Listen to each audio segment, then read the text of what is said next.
Long rebound. Steph, no timeout with 6. At 5, Curry for the lead.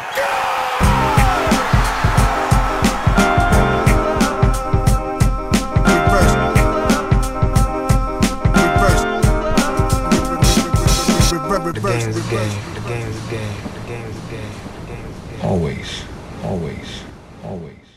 Salut à toutes et à tous, comme c'est les playoffs, on se permet de bousculer un petit peu vos habitudes. Il n'y avait pas de match dans la nuit du lundi au mardi. Du coup, on a décidé de remplacer le CQFR par un podcast long format orienté autour de New York. New York, dont c'est le grand retour en finale de conférence 25 ans après leur dernière finale de conf. Et pour l'occasion, en plus d'Antoine Pimel, j'ai la chance et le plaisir d'être rejoint par Guillaume Laroche, directeur de la publication Rivers, entre autres. En gros, c'est l'homme de l'ombre qui fait tout ce qu'il faut pour que Rivers puisse sortir et que Basket Session existe, fondateur de Basket Session, cofondateur de Rivers et grand fan des Knicks. Guillaume, on est ravi de t'avoir avec nous. Écoutez, merci de me laisser parler une nouvelle fois, c'est gentil, c'est sympa.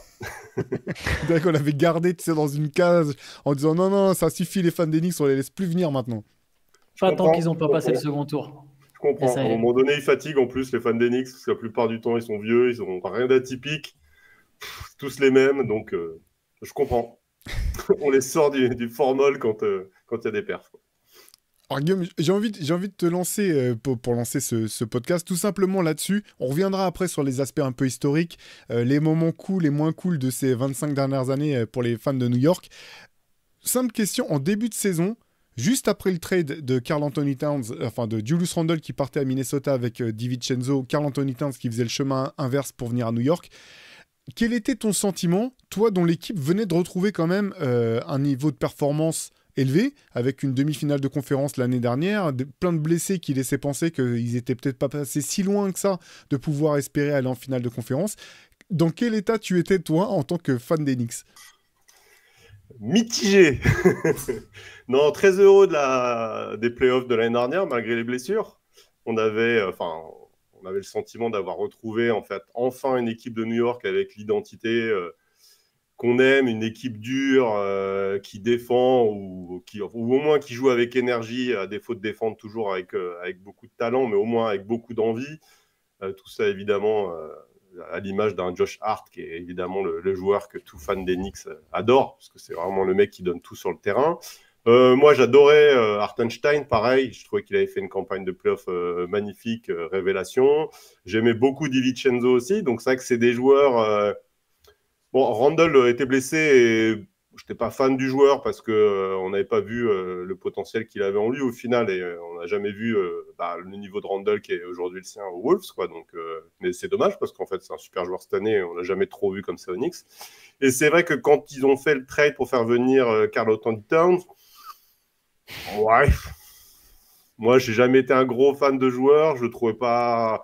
C'est un bon scoreur, non, un mec très talentueux, super shooter, etc. Mais je n'étais pas sûr que ça puisse fit avec l'effectif des Knicks. En revanche, j'étais très content de l'arrivée de Bridges, je trouvais ça super. La prise de risque était quand même intéressante dans une NBA orientée sur le jeu rapide, très offensif, shoot, etc.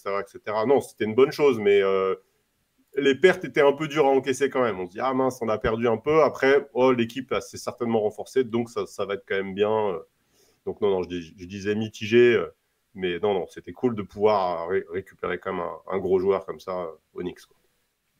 Antoine, pour en revenir, toi, t'étais mitigé, partagé aussi après ce trade.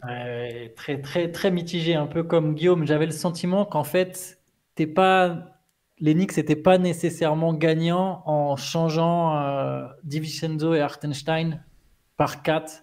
Après, évidemment, Randle... En fait, tout pareil que Guillaume, je n'étais pas convaincu que Randle puisse un jour montrer le visage qu'il est en train de montrer à Minnesota. Donc, c'était pas tant ça. C'était vraiment le truc. Je voyais pas ça. On a changé Randle par 4. C'était plus, on n'a pas re-signé Hartenstein parce que derrière, on a eu ce move un peu plus tard. Hein. Ça s'est fait évidemment un peu plus tard. Mais on n'a pas voulu signer Hartenstein. Donc, plus tard, le pivot qu'on va chercher, c'est 4. Et on cède DiVincenzo dans l'affaire. J'étais... mitigé dans le sens où j'avais pas l'impression que ça ferait passer un gros cap aux Knicks. Je me souviens quand on faisait les previews de début de saison, Alors, on voyait pas Cleveland, hein, j'avais pas Cleveland. Moi, je croyais pas en Cleveland à ce moment-là. Donc, je me disais vraiment le meilleur des cas, c'est une finale de conf. Mais j'aurais pas été surpris non plus si les Knicks étaient sortis finalement encore au deuxième tour, comme l'année d'avant. Mais oui, finale de conf possible, mais genre même si les Knicks étaient allés en finale de conf, genre mon scénario haut, je me disais non, mais c'est impossible qu'ils soient champions. Ils perdront soit contre Boston, soit ils perdront contre quelqu'un d'autre, perdront contre une équipe de l'Ouest, même si tout s'aligne et qu'ils vont en finale. Mais je me suis dit, il n'y a aucun moyen que cette équipe soit championne. Alors qu'en fait, aujourd'hui, force est de reconnaître que non seulement elle est dans le dernier carré, mais en plus, elle a un shot, quoi. Donc ça, je l'aurais jamais vu venir au moment du trade. Ouais, de toute façon, avec des gros trades comme ça, il n'y a jamais de. C'est rare qu'il y ait vraiment des situations où tu dis, bah, c'est sûr que c'était la bonne solution. Moi, je pense, plutôt parmi ceux qui étaient optimistes pour les deux équipes, à la fois pour les Wolves et pour les Knicks, au moment du trade. Je trouvais que c'était un trade qui était potentiellement win-win de chaque côté. Par contre, ce qui est sûr, c'est que quand tu fais venir Karl Anthony Towns, ça change en fait ton identité de jeu. Voilà, DiVincenzo, Hartenstein, c'est des joueurs qui sont dans le dur, qui sont dans la défense. Là, tu fais venir un talent énorme offensif, mais voilà, c'est un secret pour personne qui a jamais brillé du côté défensif de l'équipe. Ma question, c'était sur est-ce que ça va. Est-ce qu'il va bien s'entendre avec les gars de New York? C'était la question que je me posais un petit peu. Et alors, je sais que c'est absurde de se baser là-dessus, mais j'avais été très rassuré par un des podcasts de Jalen Bronson avec Josh Hart qu'ils avaient fait en début de saison avec Karl Anthony Towns. Et je l'avais trouvé hyper détendu, je l'avais trouvé sympathique. Et tu sais, comme parfois dans des équipes où il y a des coéquipiers qui savent bien prendre leur place dans un vestiaire, en fait, qui sont pas là à vouloir monopoliser la parole, qui arrivent malgré tout à déjà pouvoir gazer un petit peu, se moquer, mais sans que les gens se disent, bah, il vient d'arriver celui-là, c'est qui pour se permettre ça. Donc, bon, c'est un signe, c'est peut-être absurde, hein, c'est facile de le dire maintenant qu'ils sont qualifiés pour la finale de conférence, mais ça m'avait un petit peu rassuré du côté humain, Karl Anthony Towns, et quelque part, ce que je trouvais intéressant à New York, c'est que je me disais, bon, bah, c'est pas à lui d'être le leader de vestiaire ou du moins de culture du jeu. Il a juste à venir faire ce qu'il doit faire. Et je trouve qu'il le fait. Ça se passe plutôt bien au bout du compte. Alors, moi, quand on avait fait les previews, je pensais quand même qu'il pouvait vraiment être un challenger à Boston. Boston en pleine possession de ses moyens. Je ne sais pas au bout du compte si les Knicks aurait pu l'être vraiment si Boston avait été non, quoique non, je dis des bêtises. Comment Jason Tatum se blesse, les Knicks avaient déjà pris l'ascendant. Jalen Brown était blessé, on le sait maintenant, mais ça c'est le lot de toutes les équipes. Donc non, en fait, je pense que effectivement, New York avait les armes a eu les armes pour déstabiliser Boston. Mais c'est vrai qu'il y a eu leur saison, il y a eu des hauts et des bas. En fait, j'ai l'impression qu'il y a eu des moments très forts et des moments qui permettaient de douter un petit peu, notamment quand on voyait leur défense s'effriter un petit peu. En tout cas, c'est belle réussite, je pense, pour le staff, pour les joueurs, pour le coaching staff même du côté de New York. En fait, ce que je trouve qui fait vraiment la différence avec l'année dernière, c'est la santé des joueurs. L'année dernière, en gros, l'équipe était hyper vaillante, mais avec énormément de blessés, dont Brunson, qui était quand même sérieusement blessé, et qui a fini totalement out. Anunoby était blessé, ils sont tous tombés les uns après les autres. En fait, ce que j'aimerais voir dans un scénario fiction, tu vois, ça serait la même équipe avec Hartenstein, avec DiVincenzo et Randle. Bon, après, on ne peut pas faire revenir Michael Bridges, donc, mais pas de Karl Anthony Towns, mais on garde cette ossature sans blessure. Je pense que j'aurais dit que l'équipe était potentiellement peut-être plus forte, quoi. Parce que là, aujourd'hui, en fait, elle est très courte. C'est ça le problème, c'est qu'on est vraiment à la moindre blessure. Je pense que les Knicks peuvent plus avancer, quoi. C'est un des joueurs majeurs, parce qu'ils jouent vraiment avec très peu de joueurs. Ils jouent à 7, mais heureusement, Mitch Robinson et McBride jouent à un super niveau, mais la moindre blessure, pour moi, c'est terminé, quoi. Sur toutes les équipes qui arrivent, c'est beaucoup plus profond. Là, c'est flagrant, quoi. Donc, ce qui est paradoxal, c'est que Thibodeau faisait pas jouer plus de joueurs l'an dernier, en fait. C'est vrai. Ouais, c'est vrai. Ouais, mais là, ils n'avaient pas Randle, quoi. Et il n'y avait pas Robinson non plus, voilà. non. Robinson s'est blessé. Ouais. C'est ça. Mais ils étaient vraiment out. Randle et Robinson auraient été capables de jouer. Je pense qu'ils l'auraient quand même fait jouer, quoi. Donc, ils auraient certainement joué avec vraiment à 8, quoi. Une vraie équipe de 8 joueurs un peu solide. Enfin, il me semble, quoi. Mais bon, ça se trouve, il les aurait peut-être pas fait jouer non plus. On ne sait pas pourquoi il ne fait pas jouer Chihuahua aujourd'hui. Donc, il aime peut-être vraiment faire jouer les mecs 40 minutes, en fait. Non, c'est une bonne question. Effectivement, je pense qu'elle était peut-être plus complète l'an dernier, mais moi, je pense qu'elle est plus talentueuse cette année, que quand même en termes de talent pur. Bridges et Towns, ça élève ton niveau de talent. Après, l'exploitation du talent, c'est autre chose. Mais je vois ce que tu veux dire et tu as raison. Le deuxième tour des playoffs l'an dernier, si Bronson se casse pas la main, si Mitchell est pas blessé, et finalement, il a été déterminant, je pense, dans le choix des Knicks de faire venir Karl Anthony Towns. La blessure de Mitchell Robinson l'an dernier, elle avait été vraiment problématique, et pourtant ils avaient encore Hartenstein. S'ils avaient pu garder Hartenstein en plus, ça aurait été l'opération parfaite, mais c'était impossible d'un point de vue financier, effectivement. C'est clair. Après, Hartenstein est vraiment intéressant dans le cadre d'une équipe qui est déjà forte avec une grosse ossature de joueurs. C'est vrai que si on lui donne trop de responsabilités ou s'il a trop de poids sur ses épaules, je pense pas qu'il est parfait au OKC, quoi. Il serait bien dans une équipe des Knicks hyper complète. Après, si on lui donne trop de temps de jeu, trop de responsabilités offensives, on a vu, il y a des limites quand même, quoi. Paradoxalement, moi aussi, je pense que l'équipe de maintenant, elle est plus talentueuse. Je préfère celle de l'an dernier, un peu comme a dit Guillaume. Genre, si tu as cette espèce de scénario où il reste Hartenstein, DiVincenzo, j'aurais bien voulu en plus que DiVincenzo puisse être avec Bridges, qu'on ait vraiment les 4 de Villanova. Donc, je vais faire un mix des deux. Voilà. Dans l'équipe, en fait, j'aurais vraiment voulu voir, c'est celle où potentiellement il y a Bridges, mais avec DiVincenzo, et à la limite, ok, on sacrifie Hartenstein parce que Mitchell Robinson, il reste Randle. J'aurais bien voulu voir cette équipe, mais je pense effectivement que là, avec Kat, il y a une espèce de nouvelle dimension en termes de talent offensif notamment. Donc voilà, je dirais celle de maintenant par rapport à celle de l'an dernier, je pense que celle de maintenant est plus forte. Par contre, celle de maintenant par rapport à la théorique qu'on aurait pu avoir avec Bridges, DiVincenzo, celle de maintenant, mais sans Kat et sans Hartenstein, avec Randle et DiVincenzo, celle-là est peut-être celle qui m'aurait le plus plu. Mais je ne sais pas, pareil, je ne sais pas, est-ce que ça aurait... est-ce que les Knicks seraient plus forts, moins forts avec cette espèce d'équipe intermédiaire qui n'a finalement existé que l'espace de quelques jours ou quelques semaines? Je sais pas laquelle je vois vraiment prendre le dessus. On l'a pas vu l'autre, donc c'est dur à dire. Non, c'est dur à dire. Parce qu'aujourd'hui, le niveau de Randle aux Wolves, en fait, il apporte la même chose qu'un bon 4, quoi. C'est-à-dire, il peut débloquer des situations au moment où personne marque de panier. Il arrive à en marquer. On l'a vu dans la série, la dernière série qui gagne, là. Là, aujourd'hui, Karl Anthony Towns, sa vraie valeur, je trouve, c'est de pouvoir marquer à un moment donné où plus personne n'arrive à marquer. Parce qu'il a un talent offensif supérieur, il arrive à faire le move où tu te dis « Ah ouais, quand même, quoi ». Alors que tu viens de pester 3 fois dessus parce qu'il a fait 3 conneries, perdu des ballons, hurler...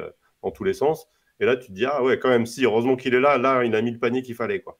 Mais j'ai l'impression que le Randle de cette année est presque capable de faire aussi bien, quoi. Avec pas le même corps non plus, il est plus petit, etc. Donc, c'est vrai que, par exemple, au rebond, je trouve que là, pour le coup, Karl Anthony Towns est vraiment, vraiment performant. Il a un timing au rebond, défensif notamment, qui est vraiment fort, quoi. Donc ça, oui, au moins, il sert, quoi. Je suis complètement d'accord avec toi. Il a vraiment fait le job toute l'année là. De ce point de vue-là, je trouve au rebond, il a vraiment fait le job pour les Knicks. Oui, Karl Anthony Towns, c'est ce que tu dis, parce que finalement au premier tour même, il y a des actions. S'il met pas des paniers hallucinants contre Détroit, où ça se trouve New York sort au premier tour en fait. Carrément, tout à fait. Ouais, c'est clair. Ça qui est assez fou. Alors j'ai une autre question pour toi, Guillaume. Parce que du coup, on connaît les fans des Knicks qui sont... alors à New York, c'est même pas la peine, mais finalement, il y en a beaucoup aussi en France. En tant que fan des Knicks, est-ce que cette équipe, elle te fait kiffer finalement, ou est-ce que les résultats suffisent à te faire kiffer, ou est-ce qu'il y a toujours, comme pour des franchises comme celle-ci, on peut penser au Showtime des Lakers, aux Celtics, etc., où il y a une espèce d'identité de club qui fait que quand tu aimes cette équipe, tu cherches à retrouver cet ADN à travers les différentes équipes qui portent le maillot? Non, cette équipe me fait vraiment bien kiffer. Moi, j'adore Brunson. Je trouve que c'est, pour le coup, ils ont un vrai franchise player qui a l'identité de New York. Je trouve que ce côté dur, combattant, la rage, l'énergie, je trouve ça super. Enfin, la paire d'arrière avec Josh Hart, je la trouve super. Non, j'aime beaucoup cette équipe, hein. J'aime beaucoup Thibodeau. Même, bon, il a des défauts de ses qualités, mais je trouve que c'est un bon coach. Je trouve que l'identité de l'équipe est cool, en fait. Après... c'est vrai que j'aime mieux l'équipe, la façon dont joue l'équipe là en play-off aujourd'hui avec sa dureté, plutôt que cette espèce de basket champagne parfois avec... on en a déjà parlé avec Antoine. Moi, je disais que les Knicks avaient une bonne défense. Antoine disait non, la défense des Knicks n'est pas une bonne défense. Et en fait, je lui donnais raison. Il a entièrement raison. Pendant la saison régulière, c'était une mauvaise défense. Et c'est vrai que je voulais pas le voir, mais c'était quand même... il n'y avait pas l'effort, quoi. Là, aujourd'hui, je trouve qu'ils font l'effort. au final, ils ont quand même des vrais athlètes qui sont capables de d'hausser leur niveau défensif. Après, il faut qu'ils aient envie de défendre, quoi. Mais s'ils ont envie de défendre et qu'ils le font bien, bah, au final, ils ont les stratèges pour mettre en place des vraies défenses et les athlètes pour bien défendre, quoi.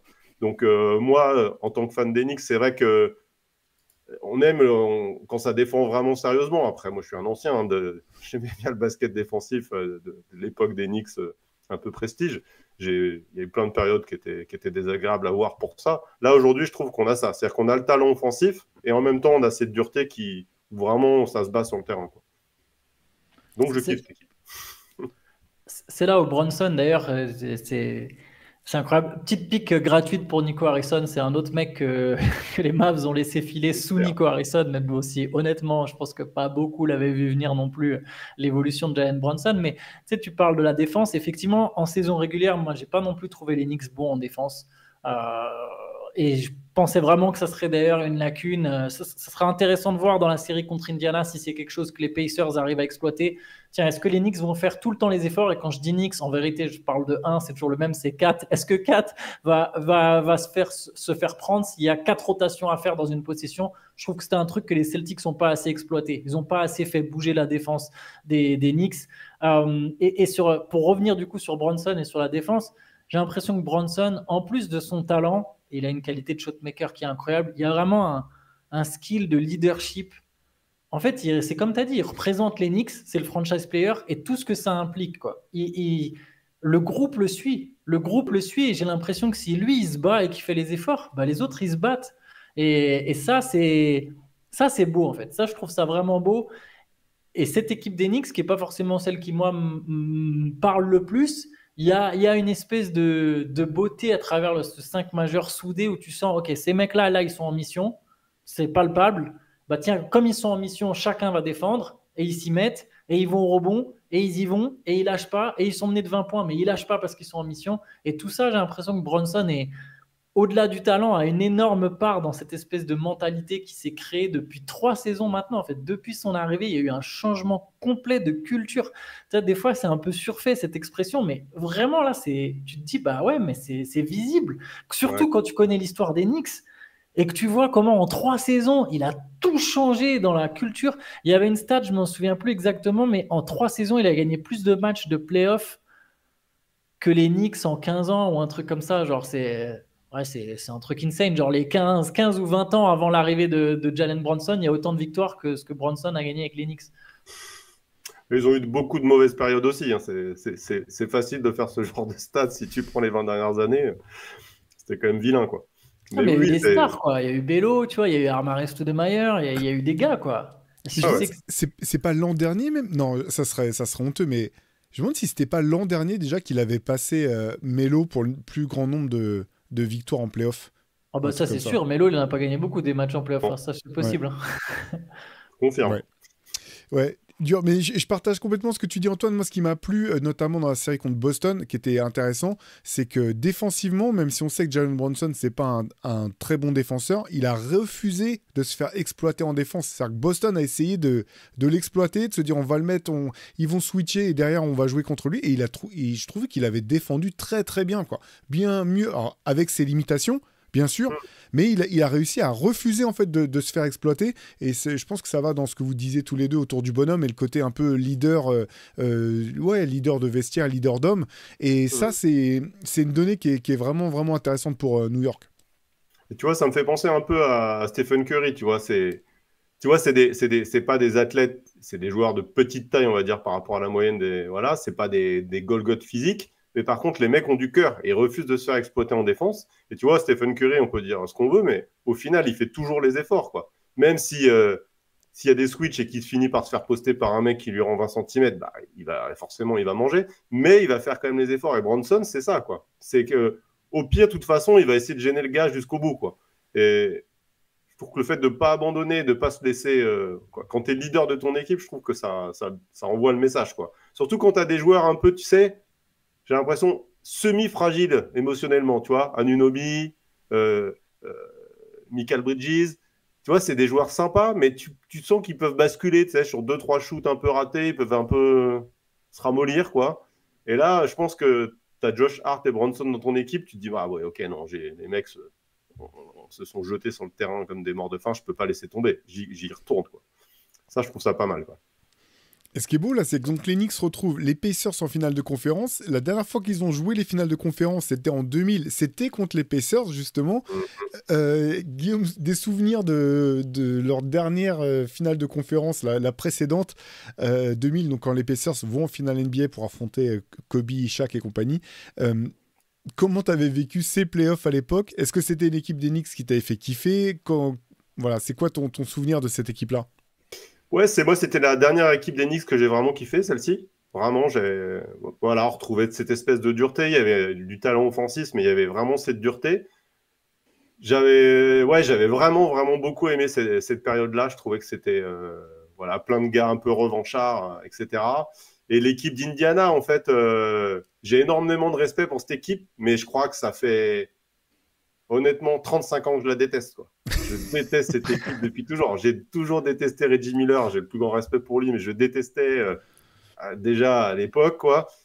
J'ai toujours détesté cette équipe. Elle a toujours été dure à jouer. Les frères Davis, c'était toujours dur. Toujours des mecs longs qui lâchaient rien. Bon, à l'époque, c'était vraiment beaucoup plus défensif que ça ne l'est maintenant. Mais c'est pareil, celle de cette année, je trouve que c'est vraiment une équipe qu'on sous-estime énormément. L'année dernière, ils battent les Knicks. Bon, des Knicks blessés, mais honnêtement, je trouve qu'ils jouent bien, en fait. Et voilà, je ne suis pas un grand fan d'Haliburton, mais j'adore Naismith, Nembhard. Je trouve que c'est vraiment des joueurs qui ont vachement de mérite. Je trouve qu'un mec comme Miles Turner est un peu sous-estimé. Alors, il est irrégulier, mais je trouve que c'est un bon joueur. Siakam, j'aime beaucoup aussi. Honnêtement, cette équipe d'Indiana, moi, me fait très peur. J'espère de tout cœur que les Knicks vont réussir à passer cet obstacle, mais je serais pas du tout pour dire que les Knicks sont favoris, par exemple, dans cette série, même s'ils ont l'avantage du terrain. Je pense que ça va être vraiment, vraiment dur. Elle est vraiment longue, cette équipe. Elle est bien coachée, très bien coachée. Pareil, c'est un vrai groupe de potes. Je trouve que les mecs s'entendent hyper bien, sont hyper solidaires. Voilà. Je déteste cette équipe d'Indiana. Et toi, Antoine, tu as des souvenirs un petit peu ou des images de cette équipe avec Reggie Miller Ah, des Pacers? Ouais, des Pacers, ouais. Des Pacers, oui. Enfin, mais aussi Pacers ou mais des aussi Knicks, les les Knicks. deux, pardon. Ouais, Bien sûr. des Knicks, moi, j'aimais bien Alan Houston. Alors, il y avait, je sais pas, je connaissais pas les personnalités des mecs et je regardais pas beaucoup de matchs. Je regardais ceux que Canal diffusait les nuits du jeudi ou le mercredi matin sur genre jeudi, dans cette émission, ça s'appelait comment? Eddie Halftime. Eddie Halftime. J'aimais bien Alan Houston parce qu'il avait un côté smooth, c'était un shooter, etc. Donc je me souviens un peu de ces Knicks-là. Les Pacers, oui, je m'en souviens parce que moi j'aimais beaucoup Jalen Rose en fait. Et je voulais voir les Lakers perdre, donc j'espérais que les Pacers gagnent la finale. Après, j'ai jamais été non plus un grand fan des Pacers, même si je trouve que c'est une équipe, tu vois, même les Pacers par la suite qui ont toujours eu un mérite. D'ailleurs, Indiana, c'est une équipe qui a jamais tanké, hein. Jamais le souvenir, moi, d'avoir vu Indiana tanker. Ils n'ont pas toujours été très compétitifs, mais c'est une équipe qui est restée dans le temps. D'ailleurs, c'est une des rares équipes qui a jamais eu le first pick. Et je ne suis même pas sûr d'avoir le souvenir. Je crois que j'ai jamais vu Indiana piocher dans le top 3 ou voire même dans le top 5. Je suis pas sûr d'avoir vu Indiana piocher dans le top 5 d'une draft. Donc, c'est dire. Les Pacers, ouais, de Reggie Miller, Jalen Rose, pardon, j'allais dire Jalen Johnson. Quelques petits souvenirs. Mais les Knicks, paradoxalement, m'avaient plus marqué. Ils étaient déjà finalistes en 99. C'est la première année où j'avais suivi. Donc ça, je me souviens un peu. Pareil, tu vois. Donc ça faisait partie des places fortes. Et après, c'est marrant de voir à quel point ça s'est très vite écroulé après 2000, quoi. Après, il y avait l'ossature, notamment, Sprewell, etc. Il y avait là, pour le coup, il y avait une vraie identité d'équipe que tu retrouves un peu aujourd'hui sur certains joueurs, quoi. T'es adoré, quoi. Un joueur comme Sprewell était adoré. Revoir un mec comme Larry Johnson, hyper revanchard, là, en mauvais état physique à l'époque, mais était quand même aussi pareil. En fait, ils étaient déjà un peu vieux, quoi, tous à l'époque. C'était ça le truc. C'est pour ça que ça s'est vite effondré, parce que c'était un peu la shot pour la plupart. Alors qu'aujourd'hui, les Knicks, c'est plus jeune, quoi. Ils sont tous un peu plus jeunes. Il y a quand même au moins 2-3 saisons devant eux, quoi. Mais ouais, c'était une belle équipe, quoi. Franchement, c'était une belle équipe, quoi.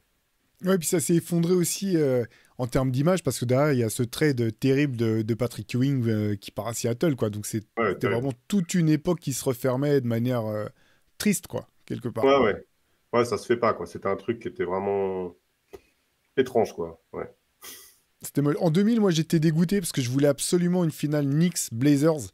Les deux demi-finalistes malheureux de ces demi-finales. C'est vraiment la finale que je voulais, deux équipes que je kiffais. J'ai toujours bien aimé Jalen Rose, mais j'avais aucun attrait pour les Pacers. Moi, j'étais plus fan des Bulls, donc c'était les avant. En fait, moi, j'étais fan des Bulls, et quand les Bulls n'étaient pas là ou qu'ils pouvaient plus aller loin, j'étais pour New York. Donc, les Pacers, c'était clairement pas mon équipe. Par contre, cette équipe de New York, j'adorais Alan Houston. J'adorais son duo avec Grant Hill. J'espérais qu'ils pourraient rester ensemble à Détroit, et je pense que c'est une des choses qui ont précipité le fait que c'est jamais marché pour Grant Hill à Détroit. Sprewell, fan depuis les Warriors. Larry Johnson, fan, c'était Grande Mama, etc. On voyait pas tous les matchs en plus, donc toutes les images qu'on voyait de Larry Johnson, c'était que des trucs de dingue. C'est un des rares joueurs qui a vraiment réussi à se réinventer totalement en fait de cette boule d'explosivité, à devenir une espèce de limite un poste 4 moderne qui s'écarte, qui met des tirs à 3 points, qui défend dur, mais qui joue uniquement au sol. Ouais, moi j'aimais beaucoup cette équipe des Knicks, qui a prouvé d'ailleurs en 2000, en retournant en finale de conférence, que la finale NBA de 99 n'était pas un hasard, quoi, que c'était saison écourtée pour cause de lockout, une équipe qui commence à trouver sa vitesse de croisière un peu tard, mais elle était talentueuse, cette équipe. Et ce qui est intéressant, parce que tu faisais un parallèle avec l'équipe d'aujourd'hui, Guillaume, c'est que finalement, aujourd'hui, il y a quand même une hiérarchie qui est claire, c'est Bronson le leader, mais derrière, il faut que tous les joueurs apportent. Et dans cette équipe des Knicks de 2000, les tâches étaient assez réparties au bout du compte. Tu avais le scoring qui reposait sur Sprewell et sur Alan Houston, mais derrière, Larry Johnson était un élément déterminant. Chaque joueur vraiment était... c'était aussi une rotation assez courte, dans mon souvenir, cette équipe des Knicks. Je crois bien. Alors, je confonds un peu certaines périodes. Je me souviens plus s'il y avait déjà des Charlie Ward et des Chris Childs et tous ces joueurs-là étaient déjà là ou pas. Marcus Camby a dû arriver un peu après, je pense. Camby était là. Camby était déjà là en 99. Ouais. Il y avait des Kurt Thomas aussi qui devaient être sur le banc à l'époque. Il y avait quand même quelques gros arbres. Quand même. C'était vraiment l'époque où les bras étaient quand même larges. Quoi. Il y avait le père de Jalen Brunson. Voilà, exactement. Ouais, c'est... Ouais, c'est vrai que c'était assez court. Après, je pense que ça manquait peut-être un petit peu de talent, tu vois. Je sais pas si on sentait à l'époque, est-ce qu'on se disait, les Knicks peuvent être champions NBA? Je suis pas sûr quand même. Tu vois, quand ils jouent contre les Spurs et qu'ils perdent, bon, on n'est pas super étonné. Honnêtement, cette année... Après, Ewing était blessé aussi. Ewing était blessé. Oui, c'est vrai, mais... Ils étaient... Ouais. Mais je suis d'accord, San Antonio était au-dessus, je suis complètement d'accord avec toi. Au-dessus, tu vois, c'est... Ouais. Tu vois, l'année où ils perdent contre les Pacers, même s'ils passent les Pacers, ils se retrouvent contre les Lakers, honnêtement, ils se font rétamer de la même façon. Enfin, c'était trop fort, cette époque-là. Ces Lakers-là, je ne vois pas comment ils auraient pu les passer, quoi. Et cette année, j'ai beaucoup de mal. Pareil, bon, après, les fans des Knicks aussi, on est très pessimistes parce que on a mangé tellement de pain noir, de tarassi, que voilà, on n'y croit pas. Ok, passer les Pacers, mais derrière, battre l'équipe de l'Ouest, je trouve ça... Il y a un monde, quoi. Tu vois, c'est... Bon, pourquoi pas, hein. Il faut jouer tous les matchs, hein, mais... C'est marrant, j'ai l'impression que j'entends beaucoup ça, et moi je suis le premier à chaque fois à dire alors l'Ouest c'est quand même largement au-dessus de l'Est, tu vois. Mais là, sur les 4, vraiment, je me dis que les Knicks, ils ont leur shot, tu vois. Je sais pas eux que je mettrais. Là, si tu me dis flingue sur la tempe, direct, je mets OKC, tu vois. Je réfléchis même pas des masses. Je me dis, c'est le Thunder qui va gagner, tu vois. Et c'est vrai que même si les Knicks jouaient les Timberwolves, je me dirais pas nécessairement les Knicks je me dirais pas nécessairement que New York va gagner. Peut-être que je pencherais aussi en faveur de Minnesota parce que ça veut dire que les Timberwolves ils auraient déjà sorti le Thunder, parce qu'Anthony Edwards, il y aurait quelque chose et tout. Mais les Knicks, sur les équipes qui restent, si on se concentre que sur le 5 majeur, je sais que ça marche pas comme ça. Je sais que c'est évidemment pas aussi simple. Mais le talent du 5 majeur, je suis pas sûr qu'il y ait une équipe parmi les équipes encore en lice qui ait autant de ce que je disais dans le CQFR d'hier là, de All-Star, tu vois. Genre, ils ont 4, donc ils ont Bronson, 4 et Michael Bridges, tu peux le compter comme tel s'il joue au même niveau que ce qu'il a joué contre Boston, tu vois. Et c'est vrai qu'il n'y a pas beaucoup, sachant que les deux autres, du coup, c'est Anunoby et Hart, pas non plus des peintres, tu vois. Anunoby, à une époque, il était... les Raptors voulaient te le présenter comme All-Star, tu vois. Bon, ils survendaient leur gars, mais donc il y a quand même un 5 très talentueux. Je comprends le pessimiste, hein, le pessimisme, moi non plus, je ne mettrais pas les Knicks champions, mais je me dis c'est pas si fou, quoi. C'est pas un truc absolument irréaliste aujourd'hui de se dire que New York serait champion. Non, c'est pas réaliste. Après, c'est toujours plus facile d'être pessimiste, comme ça, t'es pas trop déçu Ouais. quand ça marche pas, tu vois. C'est un classique, mais après, tu vois, t'imagines une finale New York si on se projette OKC.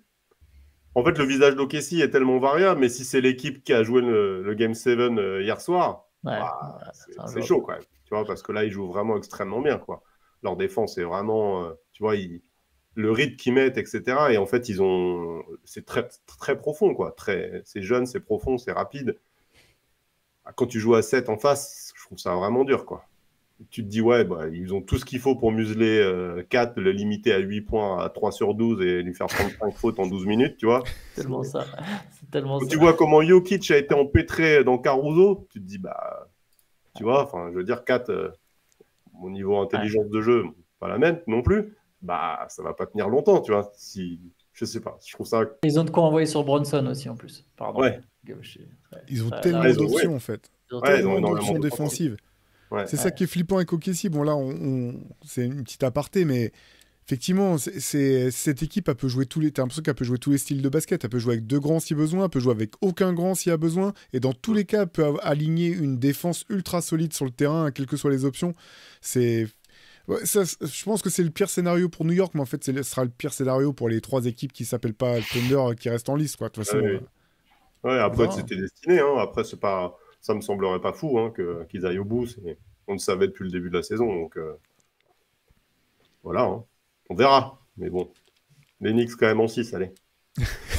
Bon, on peut y venir effectivement là, ce face-à-face avec les Pacers, parce qu'effectivement, tu le disais un petit peu Guillaume tout à l'heure, là, c'est un peu deux visages. Une équipe qui a son top 5, son top 6, qui sait sur quoi compter, et ils vont jouer 40 minutes, ils vont se dépouiller s'il le faut. Et de l'autre côté, cette équipe des Pacers qui, même en playoff, a pris le parti de dire nous on va jouer à 10.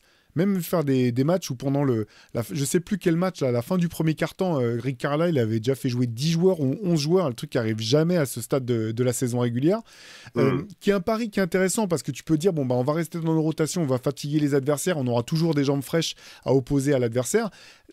Le risque là-dedans, c'est que des role-players sont pas des role-players par hasard et que malgré tout, tu sais pas toujours lesquels vont répondre présent et qu'un match ça dure 48 minutes et que si tu as choisi une option au début de match, c'est quand même très dur de faire jouer des mecs 2 minutes en espérant tomber sur celui qui va répondre présent. Comment est-ce que toi tu vois cette confrontation sur la finale de conférence? Bah, en fait, je pense que Thibodeau, pour le coup, il a peu d'options, quoi. Il sait qu'il joue avec ses 7 joueurs, il aura toujours les mêmes rotations. À la marge, en fonction du nombre de fautes, il va faire rentrer un peu du Chihuahua 3 minutes. Bon, bref. L'épaisseur, j'ai l'impression que, comme tu dis, en fait, ils ont leur valeur sûre, mais ils s'adaptent à l'adversaire, quoi. Donc, je pense qu'il va continuer à s'adapter, à voir comment ça joue. Et puis, en fonction de ce que leur apportent les joueurs, il risque de faire jouer plus ou moins, en fait, les remplaçants. Le truc, c'est que j'ai l'impression que, contrairement aux Knicks, il y a moins de différence entre certains titulaires des Pacers, pas tous, hein, évidemment, mais certains titulaires des Pacers et les remplaçants. C'est un peu plus homogène, je trouve, leur équipe. Je ne parle pas d'Haliburton ou de Siakam, qui pour moi sont au-dessus, mais les autres, en fait, alors jusqu'à présent, cette année, ça me fait mentir, hein, parce que Nembhard est très bon, Nesmith sont très bons tous les deux, mais on les a déjà vus plus irréguliers, et derrière, en fait, bah, on peut envoyer du Mathurin. Si Mathurin est meilleur qu'un Nesmith, bah, il aura plus intérêt à optionner sur Mathurin. Ça ne me choque pas, parce qu'en fait, pour moi, le niveau des joueurs est assez proche, quoi. Alors qu'aujourd'hui, au Knicks, franchement, tu as les 5 titulaires, et après, en fonction des situations, tu peux faire rentrer McBride et Mitch Robinson, mais c'est quand même en dessous des 5 titulaires, quoi. Ouais, moi j'ai le même avis. C'est que déjà, il y a effectivement, c'est plus homogène. C'est ça le mot? Ouais. C'est plus homogène à Indiana. Et il y a un truc que j'aime bien justement dans cette idée de faire jouer 10 mecs, c'est qu'en fait, tu désacralises l'importance d'une possession. J'ai l'impression qu'en playoff, tu vois, par exemple, à Denver, tu sais que les 2 minutes où Jokic il est sur le banc ou les 2 minutes où Peyton Watson il est sur le terrain, tu trembles. Tu vois, t'es en stress et tu te dis putain, mon match va jouer sur ces 2 minutes. Quand tu prends le parti de Rick Carlisle de faire jouer tout le temps ta rotation, tu te dis non, mais un match, on va pas le perdre sur une possession en fait. On va jouer plein de possessions parce qu'on va constamment mettre du rythme. Déjà, si on joue plein de mecs, c'est pour constamment mettre du rythme. Donc, on va constamment mettre du rythme. Et notre pari, c'est de se dire, c'est pas grave en fait si on a des passages en vide parce qu'en fait, on va jouer tellement de possessions qu'on va finir par rattraper ce retard. Et si les autres, ils font pas comme nous, s'ils s'ouvrent pas, eh ben, bon courage pour tenir à partir de la 41e minute quand nous, on aura déjà joué plein de possessions, mais avec plein de mecs différents. Donc, j'aime bien ce parti pris et j'espère qu'en fait, Carlisle, il va réussir à le tenir. Parce que le pire qui peut arriver à Indiana, c'est si à un moment, ils se mettent à douter. S'ils se mettent à douter de leur formule et qu'ils se mettent à vouloir ralentir le jeu en mode non, attendez, on va jouer sur demi-terrain parce que là, il faut qu'on mette nos titulaires. Là, si tu rentres dans ça, je pense que New York a trop de talent pour perdre contre Indiana. Si tu rentres dans cette formule de là, d'un coup, maintenant, ça va jouer à coup d'attaque placé sur demi-terrain, en fait, tu as trop de shots. Genre, Haliburton, ok, il a été très clutch, mais il n'a pas la qualité de shot maker de Jalen Brunson. Et derrière lui, c'est quand même plus compliqué pour se créer son shoot, alors que les Knicks, comme tu l'as dit, Guillaume, bah, d'un coup, 4.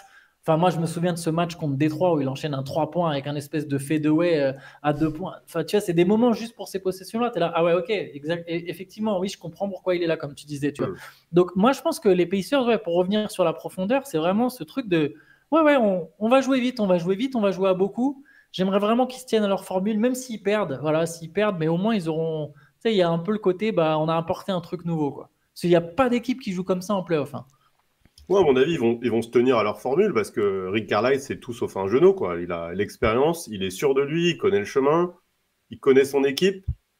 Je pense que c'est pas le genre de coach qui doit tergiverser. Enfin, si, il doit se poser des questions, mais il va aller au bout, en fait. Il connaît sa formule et tu as raison, en fait. Rien que, tu vois, si ça défend dur, rien que sur le nombre de fautes, au final, ils ont la possibilité de prendre plus de fautes que les Knicks, puisqu'en fait, ils vont faire jouer 10 joueurs. Donc rien que ça, en fait, les Knicks vont avoir des problèmes de fautes, comme ils ont à chaque fois. On le sait, pas tous, mais il y en a qui vont avoir des problèmes de fautes et des joueurs importants. Et alors que finalement, les Pacers, ils vont faire tourner. Haliburton n'est jamais embêté avec les fautes. Il n'y a pas vraiment de... Tu vois, et que Siakam, en fait, qui pourrait vraiment être... S'il prend 3 fautes trop rapidement, ça va les handicaper un peu, mais au final, ils ont quand même les rotations, quoi. Donc rien que sur le problème des fautes, je pense qu'ils ont un gros avantage, quoi. Ce qui est paradoxal, c'est que j'ai l'impression que du côté des Pacers, finalement, vous avez parlé tous les deux d'homogénéité des remplaçants, et c'est vrai, et que limite, la variable, la variable, elle est peut-être plus sur les stars de l'équipe, en fait, qui sont plus fluctuants. Un mec comme Haliburton, qui a été excellent quand même sur ses playoffs, mais on l'a vu aussi passer complètement à côté de match. Et un mec comme Jalen Brunson, finalement, j'ai l'impression qu'il peut passer à côté sur l'adresse, mais il va pas passer à côté dans l'impact, en fait. C'est-à-dire que même quand il est pas adroit, il mobilise énormément la défense. Il a malgré tout un impact qui est palpable. Et vraiment, j'ai hâte de voir le début de cette série parce qu'en fait, j'ai l'impression que sur le papier, j'aurais tendance à penser qu'Indiana part quand même avec un avantage, justement pour sa profondeur de banc, pour les différents visages que cette équipe des Pacers peut présenter. Et en même temps, j'ai l'impression que New York a le meilleur joueur, celui sur lequel je parierais le plus, en tout cas, à coup sûr. Tu vois, en la personne de Jalen Brunson. Et du coup, la série, je trouve qu'elle est vraiment dure à pronostiquer. Ils ont peut-être même le deuxième meilleur joueur. C'est un peu cruel. Non, mais le deuxième, mais ils ont peut-être aussi sûr. Non, mais je veux dire, moi, je parle même si tu prends là, tous les mecs et tu les draftes un par un. Bien sûr qu'on prendra Haliburton devant 4 aujourd'hui, tu vois, pour le leadership, pour tout et machin. Mais c'est pas non plus choquant. En tout cas, c'est pas complètement choquant de se dire, bah ouais, non, moi, je me dis que 4 est plus fort qu'Haliburton. Et après, oui, c'est sûr, par contre, sur le deuxième meilleur joueur, imaginons, ok, il y a Haliburton et Brunson, c'est les premières options. Ce qui est sûr, c'est que sur le deuxième aussi, 4, il est meilleur que n'importe lequel des deuxièmes options d'Indiana. Je vais te rejoindre Théo, je pense qu'effectivement les titulaires des Pacers va falloir continuer à afficher ce niveau de jeu. Il y a quand même un truc, ça va être optimiste pour les Knicks. Indiana, ils ont shooté à plus de 40% à 3 points sur les 2 premiers tours. C'est une adresse qui est absolument exceptionnelle. Je crois que j'étais remonté à, je sais plus, au moins 7 ans en arrière pour trouver une équipe qui avait été aussi à droite à 3 points sur les playoffs.